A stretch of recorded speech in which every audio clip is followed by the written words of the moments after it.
ಇವತ್ತು ನಮ್ಮ ಜೊತೆ ಹಿಂಗೆ ಆತೈತೆ ಅಂತ ನಾವು ಅನ್ಕೊಂಡಿಲ್ಲಗಿದ್ದು. ಏನಾಗೈತೆ ಅಂತ ಈ ಬ್ಲಾಗ್ ಪೂರ್ತಿ ನೋಡ್ರಿ. ಮುಂಜಾನೆ ಕಾಲ್ ಬಂತು, ಕಬ್ಬ ಏರಕ್ಕೆ ಟ್ಯಾಕ್ಟರ್ ಬಂದೈತಿ. ಅದಕ್ಕೆ ನಾವು ರೆಡಿಯಾಗಿ ಕಬ್ಬ ಏರೋ ಕಡೆ ಬಂದು ನಾವು ರೆಡಿಯಾಗಿ ಹೋಗೋಟಿಗೆ ಕಬ್ಬ ಏರಕ್ಕೆ ಸ್ಟಾರ್ಟ್ ಮಾಡಿದರು.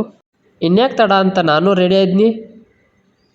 ನಮ್ಮದು ಎಂದಾಗದ ಅಂದ್ರೆ ಕಬ್ಬ ಏರೋ ಜಾಗದಾಗ ಗಣಿಕೆ ಆರ್ತದ, ಮತ್ತು ಆ ಗಣಿಕೆ ಹೋದ್ ಮ್ಯಾಲೆ ಹೋಗಿ ಕೊಡೋದು. ಇಲ್ಲಿ ನೋಡ್ರಿ ಅನ್ನಗಳು ತೆಕ್ಕಿ ಹೆಂಗೆ ನೆಗುತ್ತಾರಂತ. ರೈತರ ಬಗ್ಗೆ ಒಂದೆರಡು ಲೈನ್. ರೈತರಂದ್ರೆ ಹಗರಲ್ಲ, ಮಳೆ ಬಿಸಿಲ ಚಳಿ ಯಾವುದಕ್ಕೂ ಹೆದರಲ್ಲ. ರೈತರು ಅದಾರಂತ ಈಗ 3 ಹೊತ್ತು ಅನ್ನ ತಿನ್ನತ್ತಿದ್ದು. ಕಬ್ಬ ಇರುತ್ತನ್ಯಾಗ ನಮ್ಮ ಉತ್ತರ ಕರ್ನಾಟಕ ಜಾನಪದ ಹಾಡು ಇರ್ಲಿಕ್ಕಂದ್ರೆ ಮಜಾನ ಬರಲ್ಲ.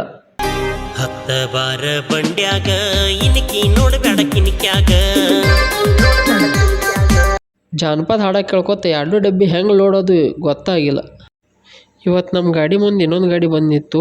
ಅದಕ್ಕೆ ನಮ್ಮ ಗಾಡಿ ರಿವರ್ಸ್ ಹಾಕಿ ಅದಕ್ಕೆ ಹೋಗೋಕೆ ಹಾದಿ ಮಾಡಿಕೊಟ್ಟು ನಮ್ಮ ಗಾಡಿ ಫ್ಯಾಕ್ಟ್ರಿ ಕಳಿಸಿ ಗ್ಯಾಂಗ್ದವ್ರು ಕಬ್ಬ ಕಡಿಯಕ್ಕೆ ಹಚ್ಚಿ ನಾವು ಮನೆಗೆ ಹೋಗಕ್ಕೆ ರೆಡಿ ಅದು.